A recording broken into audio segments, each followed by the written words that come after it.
As patas viraram nadadeiras e o corpo ficou mais leve para que elas pudessem nadar. A gente ia para a praia pescar, a boquinha da noite. Eu ia junto com meu pai. Nós era tudo garoto. Elas sentem vontade de ir ao banheiro em horas diferentes. Vamos ver como a médica explica esses detalhes do funcionamento do corpo das duas meninas. Parece que ainda não se sabe muito sobre elas. Incrível como a natureza cria mecanismos para que nossos corpos suportem o que exigimos deles. Mas como será que as duas encaram o fato de serem diferentes das outras crianças? E não esqueça de fazer suas perguntas para os debatedores que vão estar conosco ao vivo. Ligue para 555-4376 ou mande um fax para 205-4365. A gente volta já já. Que são especiais. Isso pode ser muito difícil. Vamos ver agora como elas e os pais encaram. Que a convivência é difícil porque Patty e Mike resolveram mostrar suas filhas para todo mundo. Talvez, Jorge, porque o exemplo de felicidade das duas seja capaz de contagiar pessoas que nem sabem por que são... Da família Hensel deixa muitas dúvidas. Tanto que os telefones da TV Manchete não... Hensel. Ao nosso lado está o Dr. Bruno Aloy, que é cirurgião pediátrico com 21 anos de experiência nessa técnica. Dom Estevão Bittencourt, monge e teólogo do Mosteiro de São Bento, professor de teologia e fisiologia. Doutora Beatriz Kuhn, psicóloga, arqueóloga e trabalha também como psicanalista. E o professor Luciano dos Anjos, que é jornalista, professor e escritor. Bom, eu proponho, para começar, antes de mais nada, uma pergunta, mas antes da pergunta, eu queria dizer também que vamos ter a participação do Dr. Ivo Pitangui, da deputada federal e sexóloga Marta Suplicy e da modelo Luísa Brunet, entre vários entrevistados, para dar a sua opinião sobre as irmãs Hensel. E você também não pode deixar de perguntar para a gente aqui, mandar as perguntas pelo telefone ou pelo fax. O telefone da Manchete é 021 551 4376. E o fax, anote aí, 021 205 4365. Daqui a pouco eu digo de novo os números dos telefones, do telefone e do fax. Uma pergunta para começar é o seguinte: um corpo com duas cabeças é algo monstruoso? Ou mesmo num caso desses é possível encontrar beleza? Mas antes, vamos ver o que acha o Dr. Ivo Pitangui. Pelo que eu consegui sentir, eu encontrei o belo, porque eu encontrei primeiro uma espécie de comunhão espiritual muito grande e quase que em dois cérebros diferentes, mas ao mesmo tempo que se aproximavam. O conceito nosso diante de um caso que nós não temos, porque todo o sentido de beleza, em várias épocas, sempre ele veio um pouco dentro de uma unidade ou de um módulo, que aquilo seria o cânone que estabeleceria o conceito de beleza de uma raça, de um grupo. E este é um fato totalmente anômalo. Mas eu não conhecendo, eu não senti que fosse uma coisa insólita. Nós sentimos que nessas duas pessoas, uma emprestando ao outro um lado e o outro, estão criando beleza. Bom, já que falamos em beleza, eu gostaria que a doutora Beatriz Kuhn, né, respondesse primeiro. A primeira coisa que me chama a atenção nesse caso da Abby e da Britty é justamente que tem alguma coisa muito bonita nisso tudo, né? Porque é a vitória da vida. Quando a gente vê o programa, uma coisa que chama atenção é como essas crianças foram investidas por amor, como elas foram recebidas, o que não é fácil num caso assim, pelos pais, num acolhimento amoroso que, penso eu, possibilitou o triunfo de Eros, né? Mas essas meninas, na verdade, desde que me detive a pensar mais sobre elas, quase todos os meus pensamentos, eles acabam com um grande ponto de interrogação. Eu penso que a psicanálise ela vai ter muito mais a indagar do que propriamente a dizer num caso especificamente como esse, né? Mas certamente que uma das primeiras questões que vai surgir a um analista num caso assim diz respeito à construção da noção do eu. Quando a gente nasce, no nosso psiquismo reina um caos pulsional total. Como a gente não coordena o nosso braço, a nossa perna, nós não temos ainda a noção de que somos uma unidade. O que justamente vai nos dar essa noção de unidade é a imagem do corpo, exatamente como aconteceu com Narciso, né? Que ao ver a imagem dele refletida no lago, se apaixona por si mesmo. Então, o bebezinho, nesse momento em que, ao perceber a sua imagem corporal, se enamora, né, por si, nesse momento ele vai fazer uma ligação em todas aquelas pulsões que estavam lá no princípio, caóticas e desordenadas. Então, ele vai fundar uma unidade que tem um claro contorno corporal. Muito bem, mas se nós somos o nosso corpo, certamente que a Brit e a Abby vão nos colocar diante de um desafio, né? Já que elas estão unidas num corpo só. E aí é que eu acho que é um grande pulo do gato da vida, onde um milagre sensacional pode ocorrer. Porque o que vai ajudar a fundar essa noção do eu é o olhar do pai e da mãe. Ou seja, o olhar da mãe, assim como o lago para Narciso, tem uma função refletora, uma função de espelho. Portanto, se a mãe dessas meninas, puder olhá-las de uma forma bastante diferenciadas, como indivíduos separados em suas peculiaridades, em suas singularidades, é como se ela pudesse, a partir deste olhar, espelhar para a Brit e para a Abby quase que dois corpos simbólicos. Isso... Essas gêmeas tiveram a sorte de ter pais como a Mike e a Pat, né? Não, exatamente isso que é o que é de belo nisso tudo. Porque nesse momento, se elas puderem então, né, que eles estão fundando a noção do eu delas, se elas puderem receber desses pais um olhar claramente diferenciador, né, que reflita para elas imagens de duas pessoas distintas, essas meninas poderão fugir da loucura. Porque a loucura nada mais é do que o fusionamento. Isso é que me parece, assim, que há de muito belo nesse filme que a gente viu, onde claramente as duas têm identidades distintas. Ok, vamos saber agora a opinião do professor Luciano. Professor Luciano, um corpo com duas cabeças é algo monstruoso? Dá para ver beleza nisso aí também? Olha, para nós espíritas que cremos firmemente em Deus, não existe nada de monstruoso. A criação de Deus é linda, é maravilhosa, é extraordinária. Nós, nesse particular, comungamos das ideias até de um grande filósofo que escreveu um livro extraordinário, embora muito criticado por Voltaire, que foi Leibniz. Na Teodiceia ele nos fala no melhor mundo possível. Esse é o melhor mundo possível, não podia ser diferente. Isso provém de Deus, do Criador. E ele, que é perfeito, não poderia jamais produzir alguma imperfeição. O que nós temos é, evidentemente, algumas colocações que nos parecem, que aparentemente nos surgem como a normalidade. O que é o normal, o que é o anormal? De um modo geral, a minoria acaba se situando como uma anormalidade. E é apenas um conceito. E o próprio conceito é relativizado também. O que é alto, o que é baixo. É alto enquanto tiver um menor. Quando surgir um maior do que aquele, já mudou o conceito de altura. Então, o próprio conceito também é muitas vezes relativizado. Para nós, portanto, espíritas, tudo está certo, tudo tem a sua razão de ser, Deus é perfeito, essas crianças que aí estão, evidentemente, têm um problema diante delas.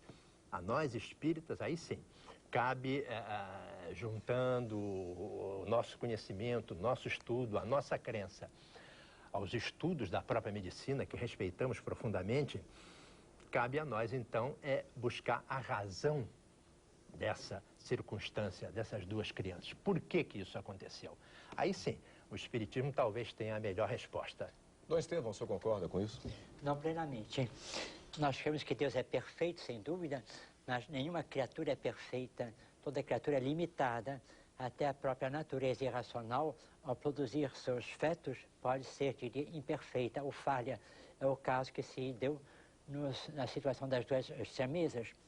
Então, nós queremos que Deus permite que as criaturas procedam de acordo com suas leis, que são sempre leis de criaturas. Todavia, diz Santo Agostinho, Deus nunca permitiria o mal se não pudesse tirar dos males bens ainda maiores. A sabedoria de Deus não está em fazer um mundo sem falhas, seria tirar a liberdade, seria tirar a identidade das criaturas. Deus permite que elas ajam e procedam, mas Deus se encarrega com a sua providência de fazer que até os males existentes no mundo sejam redundantes para o bem. Lembro-me até de um axioma dos gregos antigos que diziam pathos, matos, um trocadilho, o sofrimento, a dor é escola, erudição. Então, aquilo que nos parece desagradável pode ser uma escola que nos faça crescer. Então, eu creio que há uma providência divina, as criaturas erram, mas Deus está por trás disso e pode ter tirado desses males bens maiores ainda. O fato dessas duas meninas não se quererem separarem, o fato de elas viverem sob o carinho do pai e da mãe, é um fato grandioso que edifica a seu modo. Eu creio que por aí podemos aprender também muita coisa e entregar a Deus o futuro dessas meninas, que certamente terá a regência da providência divina. Ok. Doutor Bruno, se uma morrer, o que acontece com ela? Essa é a pergunta mais comum, né? Se uma morrer, como é que fica a outra? Vai depender, Ronaldo, muito da posição dos pais no que ele se propõe em relação a outra criança. Na medida que, isso ficou muito claro no filme que nós assistimos, quando a mãe dá uma medicação para uma das meninas, e principalmente para a Abby, que tem uma formação, vamos dizer assim, mais perfeita do corpo, há uma absorção pela outra criança também, pela Britty. Então, se uma das meninas morrer, e se não houver uma decisão de se tentar salvar outra criança, com certeza a outra morrerá também. Essa pergunta foi a mais comum. Os telefonemas, a maioria fazendo esse tipo de pergunta, né? Porque ficou muito claro, né, que ambas devem ter uma circulação em comum, na medida que a absorção de uma medicação se dá pela outra criança.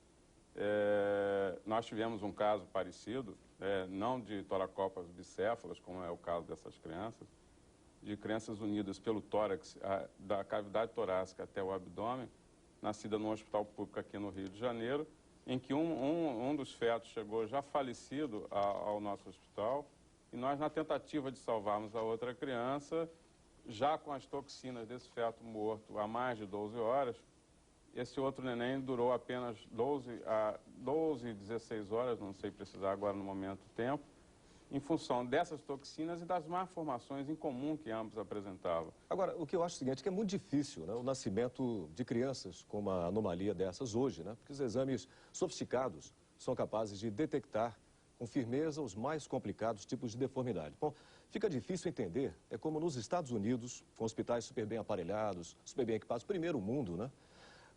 Os médicos não tenham conseguido descobrir o problema e interromper a gravidez. Se fosse aqui no Brasil, seria incompetência, incapacidade, descaso. Como é que explica isso? Nos Estados Unidos, eles não terem observado Eu acho que a coisa é clara na medida em que isso se deu numa cidade do interior, uma cidade com pouco mais de 300 habitantes.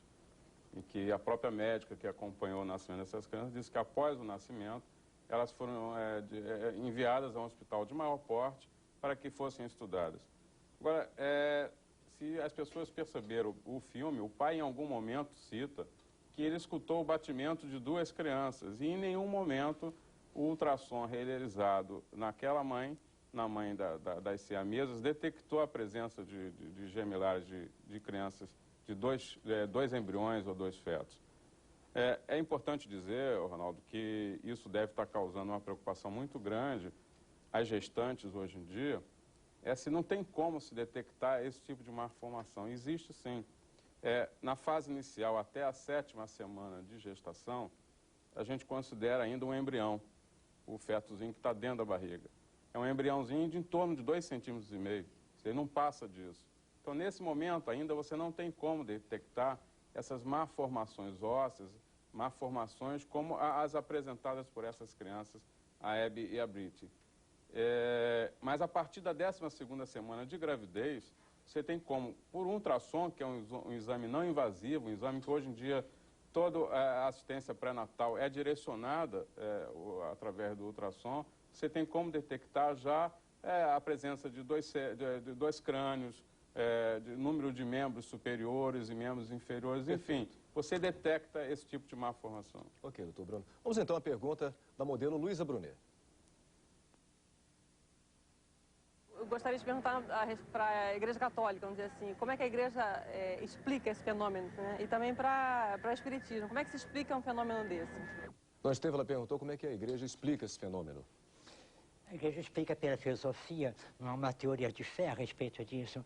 Como eu dizia, Deus é providente, Deus permite que as criaturas façam o seu papel, Deus apenas encobre isso com a sua graça, a sua misericórdia, com a sua sabedoria. Então, nós nos regemos mais pela filosofia e pela medicina também. Concordamos com aquilo que a psicóloga e o médico dizem.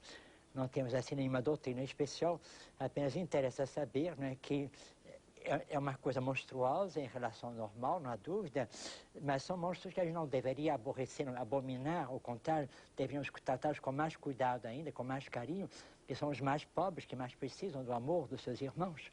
Agora, só acredita que as meninas tenham duas almas ou uma alma só? Duas almas, evidentemente, né? São duas pessoas, elas pensam distintamente, querem distintamente, são duas almas, têm que ser batizadas uma por uma e têm que ser levadas à fé uma por uma também. Então, quanto a isso, não há dúvida nenhuma. Professor Luciano, à luz da doutrina espírita, como é que o senhor vê o caso das gêmeas? Karma, algum resgate de uma encarnação passada envolvendo os espíritos das duas meninas? Como os espíritas explicam isso? Deixa eu fazer antes um reparo a uma colocação anterior sua, em que você falou na interrupção da gravidez. Por que não se fez? Porque não se quis, mais do que isso, porque talvez não se devesse fazer. Porque nós espíritas somos inteiramente contrários a essa interrupção.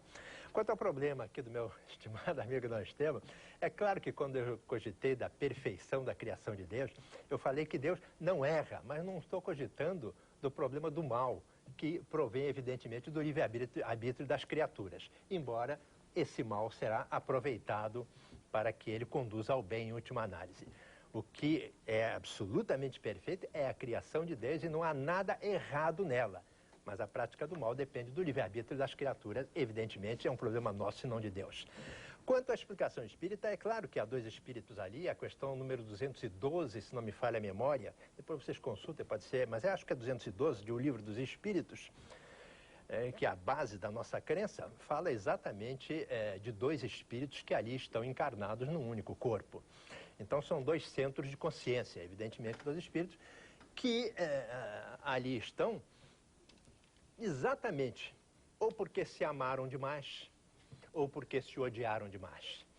É impossível a nós sabermos, pelo menos por enquanto, qual foi a origem dessa união necessária para esses dois espíritos.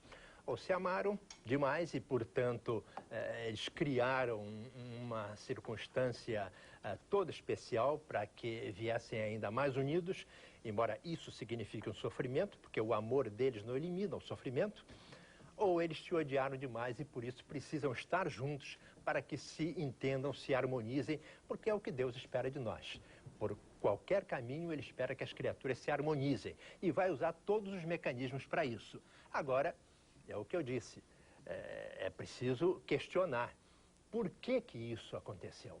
Deus não é mau, Deus é justo, Deus é perfeito, Deus é bom, é onipresente, onipotente, onisciente. Por que isso aconteceu? Temos que buscar uma causa anterior. Nós não podemos entregar isso apenas ao acaso. O acaso não existe. Até o princípio da incerteza do Heisenberg já está sendo contestado, pelo menos no campo da filosofia. Não existe acaso, existe, portanto, uma pré-determinação. É preciso nós buscarmos a causa. Dom Estevão está achando que não é bem assim, né, Dom Estevão? Eu também não. A doutora Beatriz também não está concordando, não. Eu gostaria até de ouvir a opinião dos senhores, porque o próprio caos hoje em dia, poxa... Deixa eu passar primeiro, Dom Estevão, por favor. A doutora Beatriz, ela gostaria de... Não, o que me chama a atenção no discurso do Luciano é porque me ocorre, me lembra, me faz pensar no mito das origens, né? Ou seja, em todas as explicações que a gente arruma para dar para aquelas coisas que, na verdade, a gente não sabe, né? Da onde vem, por que existe. Isso é um grande enigma. Eu tenho a impressão que para todos nós realmente são um grande ponto de interrogação. Né? Eu respeito a sua interrogação, só que eu substituí a interrogação por uma resposta. O senhor tem uma certeza. Eu não tenho. Agora é claro que eu respeito. Dois termos. Dizem que o acaso é o nome da ignorância nossa. Quando nós não sabemos quais são as causas que explicam o fenômeno, dizemos que é o acaso, né? Então o acaso não existe. Existe o cruzamento de duas causas que tendem a se encontrar sem que nós o possamos prever. Agora, no caso desse nascimento, a explicação não há de ser procurada no além. Isso diria, é artificial, é desnecessário. Basta considerar, né, o genótipo, a formação do genótipo, né, para dizer que é um fenômeno natural, compreensível perfeitamente, sem que haja mistério aí nenhum. E vejam bem, a lei do karma é até uma lei um pouco injusta, bastante injusta, porque se eu fosse olhar para essas duas meninas, diria, estão pagando o ódio da vida passada. Então, todos aqueles que se odiaram, que pecaram na vida passada, estariam hoje também defeituosos ou doentes. Eu iria para um hospital e veria tanta gente doente e defeituosa, diria, são pecadores. que estão pagando o pecado de vida passada. Se eu vou a uma praia e vejo gente sadia, brincando, feliz, eu digo, é gente virtuosa que está recebendo o prêmio da sua virtude. A lei do karma não funciona. É sim, doutor. Um minutinho, vamos então agora a algumas perguntas do público. Gostaria de saber como que faz, se as meninas sentem vontade iguais uma à outra, assim, de ir ao banheiro, de brincar, quer brincar igual. Como que elas fazem para dormir, né? Porque uma querendo dormir cedo, a outra querendo dormir mais tarde. A minha grande dúvida, já que existem dois cérebros, né, no mesmo corpo, como é que isso funcionaria entre as duas, né? Porque sempre elas teriam que, para fazer um movimento, para tomar uma atitude, provavelmente uma teria que ceder à outra. Como é que funcionaria isso aí? Como é que funcionaria isso, doutor Bruno Aloi? Eu acho que no momento, não sei se essas pessoas já tinham visto o filme. Não viram. Dessas crianças. Ficou muito claro que elas têm vontades independentes, né? Elas pensam independentemente, elas têm desejos independentes. Agora, na questão do sono, realmente fica difícil saber se as duas teriam o sono, a vontade de dormir no mesmo momento. O que nos mostrou esse filme que acabamos de ver é que essas crianças foram pouco estudadas pela medicina, né? Eu não sei se pela própria vontade dos pais de não querer expô-las, elas foram pouco estudadas, e o que a gente tem de informação em relação a essas duas crianças são artigos que saiu na Life, na Time, e que a própria Manchete reportou, de que elas da cintura para cima seriam individualizadas e da cintura para baixo seriam uma única criança. Mas no filme nós vimos que elas têm a sensibilidade independente de vontade de ir ao banheiro.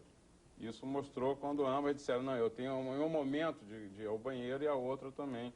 Então a gente não tem certeza o que existe em comum desses órgãos. Mas fica muito difícil. Eu acho que a questão da independência de uma e da outra está muito limitada na questão da necessidade de ter a outra para chegar e alcançar o seu objetivo. A questão do amanhã dessas crianças é que, com o tempo que a gente vai poder ver isso tudo, né? A gente não sabe quem vai ter o desejo primeiro, por exemplo, na questão da puberdade. Qual a criança que vai entrar na menarca? Quer dizer, seria a primeira menstruação? Será que elas teriam um útero em comum? Isso foi mostrado de que... Tem um só útero. Mas isso foi dito, mas será que foi estudado e foi mostrado? Em algum momento diz que tem 3 pulmões, outro momento parece que elas teriam os 4, e que o estômago da Brit seria menos bem formado que o da Abby. É muito difícil. Eu acho que essa questão dessas crianças... para nós, médicos, e que lidamos com essas monstruosidades, vamos dizer assim, no dia a dia, de crianças mal formadas que chegam a nós, é muito difícil você aceitar e ter descoberto isso, crianças com 6 anos de vida, vivendo dessa forma como elas estão vivendo, apesar de todo o amor que é dado por essa família, que ficou muito claro, a mãe, inclusive, é enfermeira, ficou muito claro que esse amor ela tem dos pais. Agora, será que ela terá esse amor no ambiente escolar? Será que terá esse carinho, esse amor? Pois é, nós comentamos sobre isso logo no início do debate. Eu estava comentando com a doutora Beatriz, que a Abigail e a Brittany, elas tiveram a sorte de terem como pais a Pat e o Mike, né? E são seguros, amorosos, bem informados, né? São o que nós poderíamos chamar de pessoas especiais, não é isso? Sem dúvida. Uma coisa que eu queria comentar, que eu acho interessante nesse caso, e que o doutor Bruno agora me fez lembrar, quando ele falou dessas monstruosidades.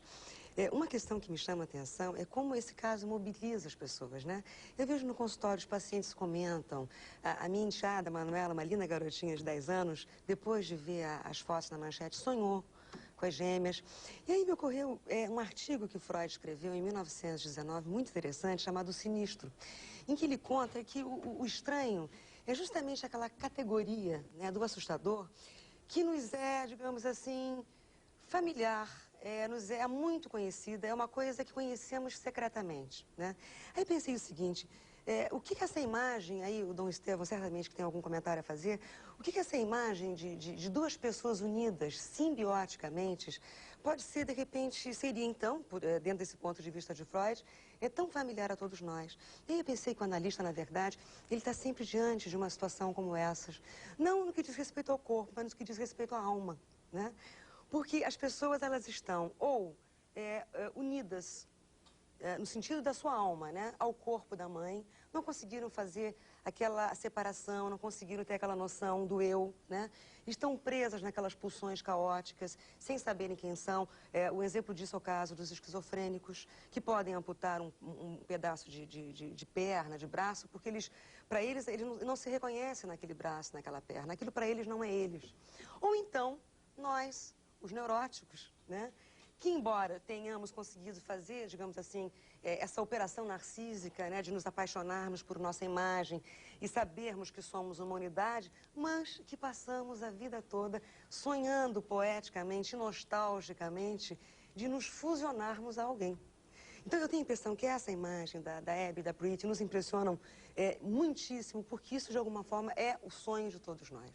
Podemos encontrar o que poeticamente chamamos de a nossa outra metade. É isso aí. Nós voltamos... Esse tipo de decisão, né? Eu não indicaria. Eu acho que a gente que lida com CTI, UTI neonatal, e mostramos a eles o que pode advir dessa gestação. Quer dizer, que tipo de criança pode vir, que tipo de malformação pode nascer. E a decisão cabe a eles, exclusivamente a eles. Em nenhum momento a gente vai orientar, mas não... A senhora tem que fazer um aborto, só tem que interromper essa gravidez. Não cabe a nós, enquanto médicos, fazer esse tipo de decisão e tomar essa postura.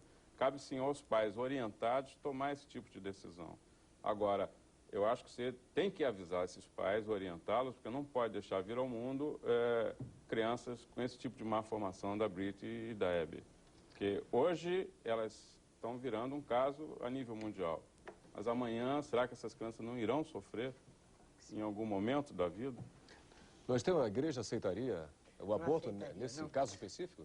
Não, por motivos diferentes daquele do Dr. Luciano, né?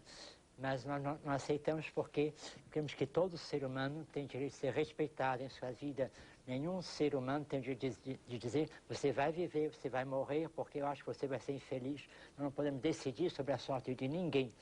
Então, nós temos que levar adiante a gravidez, né, e procurar, é claro, minorar, tanto quanto possível, as inconveniências, os males daí decorrentes, né, mas de modo nenhum podemos matar alguém só pelo fato de julgarmos que vai ser infeliz. Né. Eu lembro até Helen Keller, aquela moça que só tinha o tronco, né, cega, surda, né, e sem mãos. Ela conseguiu ser uma grande doutora, uma grande mestra, e há outros casos semelhantes, ter-se feito um aborto de gente que depois se tornou célebre na história. Não temos o direito de decidir sobre a morte de ninguém. Vamos à sexóloga Marta Suplicy. A sexualidade, claro que ficaria muito complicada, né? Mas eu acho que a vida dessas meninas, elas provavelmente vão desenvolvendo uma habilidade para lidar com situações já complexas. Agora, o caso de amor, paixão e depois o sexo propriamente dito, eu acharia bastante difícil. Pois é, quando é que uma delas, quando resolver se casar, vida afetiva, conjugal, sexo, são questões que mais se mexem com as pessoas nesse caso. Como é que fica isso, doutora? Olha, esse é o grande ponto de interrogação e eu acho que é uma questão muito difícil no caso das meninas, né? Porque, evidentemente, como todos vimos, elas têm a parte inferior do corpo em comum, mas também vimos que, felizmente, são duas subjetividades, duas individualidades e, portanto, elas terão desejos diferentes. Quer dizer, um tipo de homem que uma vai gostar não é exatamente o mesmo tipo de outra, que a outra vai gostar, mas seja como for, a impressão que dá é que realmente uma vida amorosa me parece uma coisa da ordem do inviável, tanto para a Brit quanto para a Abby. Vamos ver o que o povo pensa sobre sexo e casamento.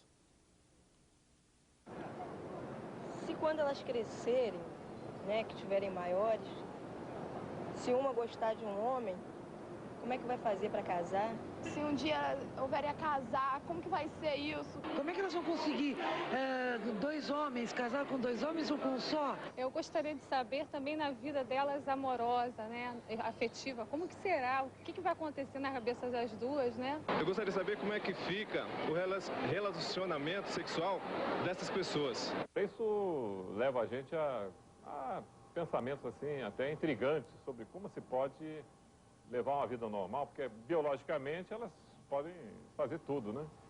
Então, digamos, o aspecto que me despertou curiosidade foi quando crescerem, do ponto de vista até afetivo, de escolher um parceiro, né? Então, há a possibilidade biológica dessas meninas terem uma vida conjugal e sexual plena, mas eu queria saber, do ponto de vista jurídico, como você resolveria isso? Bom, dá para ter uma vida conjugal plena?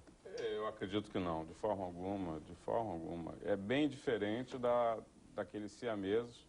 Shang e Yang, né? Shang e Morreram Yang, com 63 que eles anos, eram unidos 21 filhos. por uma membrana a nível da cavidade, a nível de tórax, mas que hoje em dia seriam separados, né? Hoje em dia, com a medicina atual, eles seriam separados, que tiveram 21 filhos. Essas meninas, a gente não sabe nem de quem vai ser o desejo. A vontade da relação sexual caberá a qual das duas? Nós não sabemos.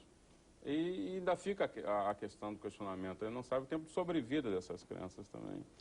Como é que o professor Luciano, o mundo espiritual, conciliaria isso lá em cima para contornar esse problema? Bom, em primeiro lugar, a questão do aborto vale ainda uma referência. Eu acho que seria um aconselhamento médico ou uma opção de pais de cunho inteiramente materialista.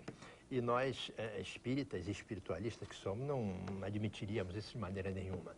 Eu acho que teria que realmente nascer essa criatura com esses problemas e, então, diante desses problemas, nós espíritas, as soluções viáveis para o caso, só ele tem autoridade para resolver um problema dessa natureza, e mesmo o psicólogo, porque há problemas aí das criaturas entre si que só um psicólogo resolve, de forma que, nesse particular, cabe perfeitamente a contribuição da medicina, do psicólogo, do psiquiatra, se bem que, em termos de psicologia, eu preferiria a analítica do Jung. Mas, de qualquer maneira, respeito, de qualquer maneira, o Freud como uma das maiores figuras a quem desdobrou para nós todos os segredos da mente humana, apesar de umas colocações equivocadas, como da libido e outras mais. Mas, de qualquer maneira, uma figura extraordinária. E cabe aos seus seguidores contribuir para que as criaturas encarnadas, elas tenham a melhor vida possível, independente do seu processo kármico, que esse vai se cumprir de qualquer maneira. E então a participação do médico, do psicólogo, do psicanalista, do psiquiatra vai ser de todo frustrada, porque ele tem realmente um condicionamento com a lei mais alta que impõe isso. Agora, quanto à outra questão, eu acho que ainda vale a pena uma referência, nós estamos ainda diante do grande problema. Aí está a criatura com essa circunstância, aí estão hospitalizadas as pessoas doentes, aí estão os aleijões, aí estão os deficientes psíquica e fisicamente. Eu quero uma causa para isso. Atribuir isso à natureza, eu acho que é muito simplório. Mas é a verdade, é a realidade. Não vamos fazer mistérios onde não existe. Não há mistérios. A explicação é óbvia. Não, exatamente não há mistério, Dostênio. A doutrina espírita, ela apresenta a solução. Se alguém quer ficar diante do mistério, é problema desse alguém. Mas nós apresentamos uma solução coerente, viável, racional, equilibrada, de bom senso. Nós queremos uma causa. Vamos saber então a palavra da ciência, doutor, como é que o senhor vê isso? Fica muito difícil explicar a questão que isso aí, a medicina explica o fato de ter acontecido isso com essas crianças. É um ovo único que foi fecundado e que o disco embrionário não se dividiu. Daí nascerem os gêmeos unidos. Me permite uma interrupção, só para alimentarmos aqui a nossa conversação. É claro que essa é a explicação, e não há outra, e os cientistas estudaram. Eu quero saber por que não dividiu mal naquele útero e dividiu bem no útero de cá. Eu quero uma causa para isso. Por causa de pecado. Com certeza. Não, peraí, boa pergunta. Claro, é exatamente que Deus é esse. Esse é o Deus que está apenas... Isso é uma ideia muito primitiva de Deus. Não, que Deus está apenas se apresentando como a lei que se cumpre. Então, se duas criaturas, evidentemente, se odiaram, tem que haver uma punição para elas. Mas esse é um Deus com lei de Alcorão. Não. É um Deus absolutamente primitivo. Não, esse não é o Deus de Nós estamos na virada de milênio. Como é que a gente pode pensar num Deus de Alcorão, olho por olho, dente por dente? Exatamente, isso não é esse o nosso Deus, ao possível. contrário. Deus há de ser mais evoluído, Luciano. Muito mais. Por isso mesmo, ele não pode deixar de fazer justiça, porque chega um momento em que isso não é justo em hipótese alguma. Não é justo? Se você isso não é justo em hipótese alguma. Não, vamos admitir apenas por hipótese de conversação, de debate, que há uma vida passada e que criaturas morreram antes de pagar pelos erros que praticaram. Mas tem que pagar assim mecanicamente, pega e paga, então, né? talionicamente... Não, mas você quer o quê? Que a criatura não, assim... pratique o mal e não seja punida? E o outro que praticou o bem? Então ele foi injustiçado.